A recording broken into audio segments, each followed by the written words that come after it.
What qualities do you think it's important for a policeman to have? Big fists. Generosity. Quick judgment. Brains?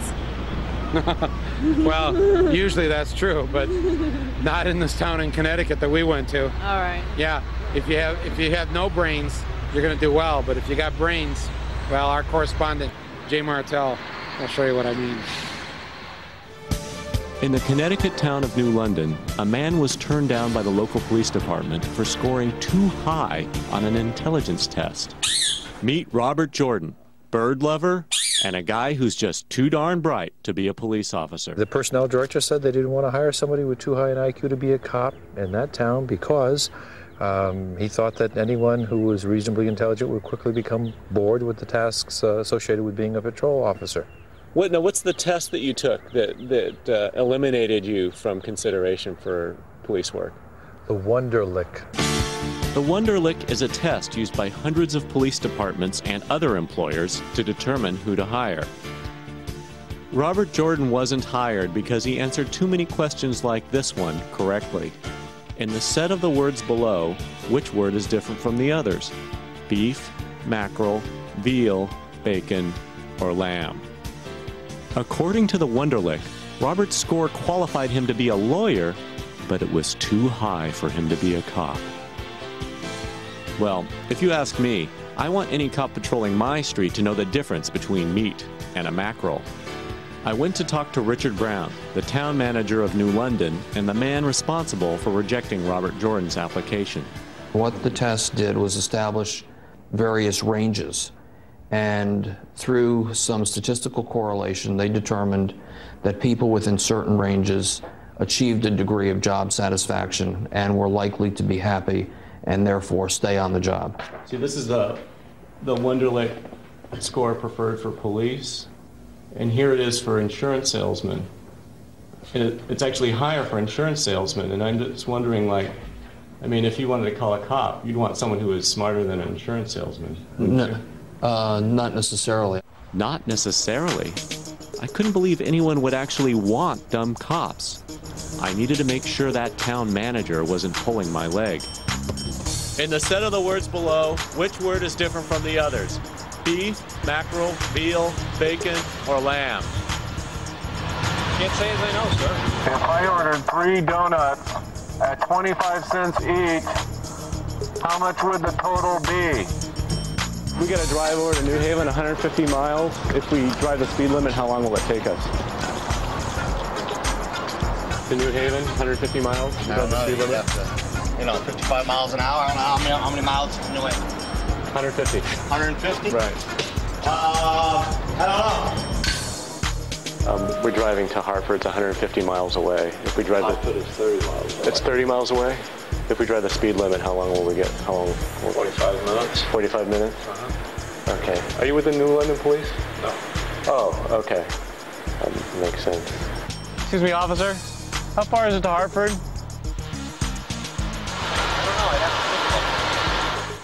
Okay. Yeah, they were dumb all right. And I wasn't the only guy who knew it. There's plenty of times I should have been in jail for things and they was not on point enough. Oh, really? They didn't catch? They weren't even that close?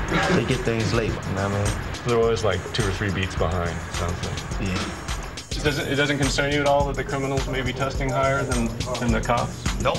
Doesn't concern me at all. My job is to enforce crime, that's all. Enforce crime? You really say enforce crime? This wasn't good. There had to be some way to get smarter cops on the streets. What was your score? 33. What did they say someone who would be a good cop would score? 21 to 26 was the ideal score according to the Wonderlic organization. So if you had just missed 7 answers, you might have been in like Flynn. I would have been successful in my quest. Well, if Robert needed a lower test score, I could help.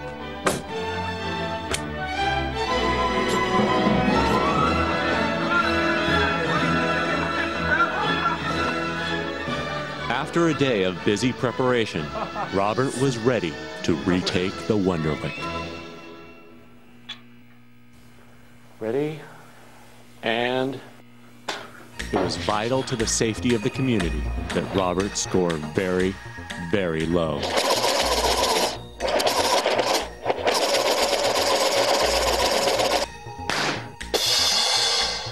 Land where my fathers died. We're done, Bob.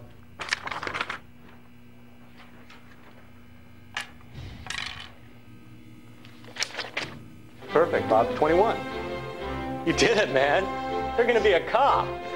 Come on, man. Let's go down to City Hall. Town manager's going to hire you as soon as he sees this. Look, Mr. Jordan's here, and he retook the test here.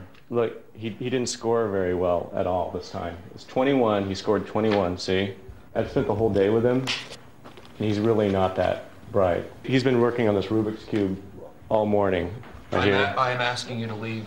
He's had this dream of being a cop all his life, and it's just, this test is in the way, but we figured out What part of me telling you that this is true that you don't understand? Well, the part I didn't understand is you not taking this test and saying that you would consider it. If you aren't going to leave my office, then I will leave, and we're done. And if you don't leave the building in a few minutes, then I will have you removed. By who? He couldn't bear to say it. We must have killed like 2 or 3 million brain cells today. Wow. Thank you. That wasn't exactly the response we were hoping for. Don't you think that the citizens might want like smarter cops? Sir,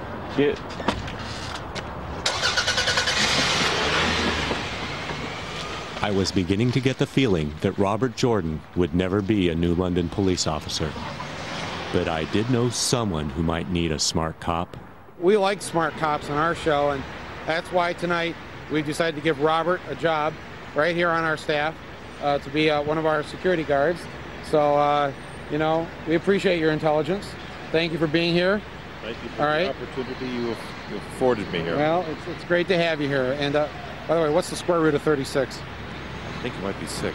No, she man, see, I told you. We got the right guy. Okay, listen, it's stop and frisk night here, so I need you to go and frisk some, like maybe that guy standing over there watching us. Just go frisk him and frisk anybody else you see around me here tonight, okay?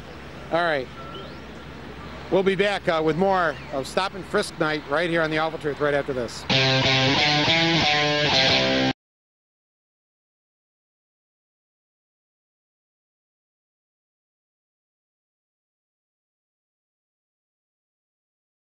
State lowers the bar for cops, police no longer required to graduate from high school. In times past, to become a state trooper, one had to have a college degree. However, instead of keeping these standards higher for those tasked with upholding the law in Kentucky, times have changed. The Kentucky State Police seem to be so pressed for new recruits they're relaxing educational and experience requirements in an effort to attract more candidates to their profession. For many years, the bar was set pretty high for the state's police force, which included the equivalent of 2 years of college and 2 years of experience as a member of the armed forces or police force. But now the KY State Police are taking applicants who hold a high school diploma, a GED, and 3 years of experience as a soldier or a cop. In some odd form of doublespeak, the state troopers are saying that lowering the standards for state troopers is not lowering the standards for state troopers. Trooper David Loudermilk, a 6-year veteran of the KY State Police, told reporters the lowering of the entrance requirements doesn't represent a lowering of standards for admittance. WCPO reported, "This doesn't represent a lowering of standards. New recruits will still undergo the same rigorous 24-week training regime, take the same tests and be subject to the same background check as they always have been. The difference now is that a wider variety of people can join the force. All we're doing is widening the opportunity for people who maybe didn't have the chance to go to college. We're really opening a door for them to be able to fulfill their dream of coming on," Loudermilk said.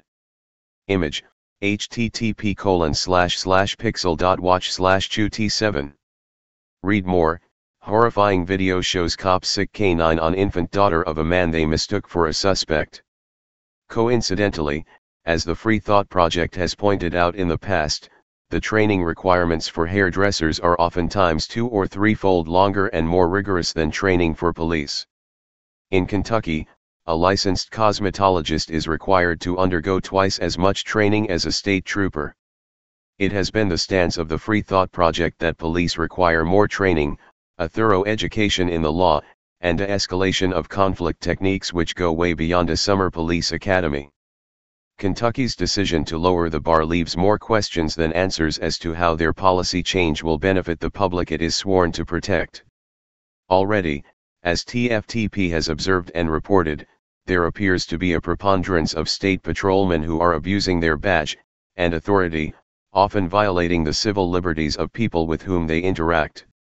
Lowering the educational standards for troopers seems destined to result in more infractions of civil liberties. Public Relations Officer David Jones said troop levels have not seen the crisis they witnessed in 2015, but added, "We want as many applicants as we can get, we want to hire the best, anybody could get through the training if they want to, but you've got to have the want and the desire to get through it." Lowering the educational requirements to applicants with GEDs and high school diplomas seems contradictory to both men's statements.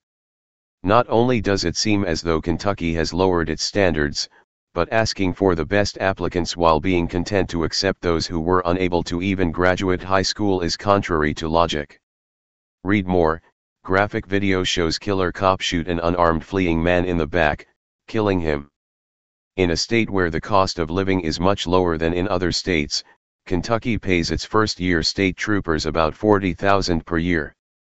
That should be enough to attract many troopers from out of state to the Appalachian Mountain State to work, without lowering educational standards.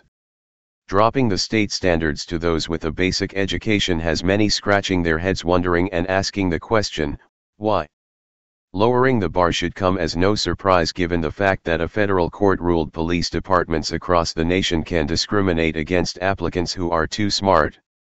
This decision by the U.S. Court of Appeals for the Second Circuit to condone the ability of police departments to discriminate against smart people is one of the most profoundly ridiculous moves ever made. But it also tends to explain the state of police departments today. It takes a special kind of person to go to work every day and harass, kidnap, and kill people for victimless crimes. The act of unquestioningly carrying out orders to ruin the lives of good people whose only crime was to do with their own body as they wish, would eventually have to raise the eyebrow of a person with a higher level of intelligence, or so we'd like to think. Knowing that this ability to discriminate against intelligence in police departments exists coupled with the lowering of the academic bar tends to put police state USA in perspective. In the past decade, we've seen heavily militarized actions against nonviolent protesters. We've even seen school districts accepting MRAPs. And we've watched from the sidelines as Mayberry transformed to martial law. A smart person does not create a domestic standing army and call it freedom. A smart person does not deliberately tear gas journalists. A smart person does not point a rifle at an innocent person and tell them that they are going to kill him. A smart person does not severely beat a person with Down syndrome because he sees a bulge in his pants, which is actually a colostomy bag. A smart person does not continuously shoot at an unarmed man who posed zero threat and whose arms are in the air. If more people knew this information, you could rest assured that they would try and reform their police departments. No one wants their police officers to be unintelligent, right? Controversial filmmaker Michael Moore helped to expose what happened to Jordan as well as the ridiculous notion of discriminating based on intelligence levels, on his show The Awful Truth.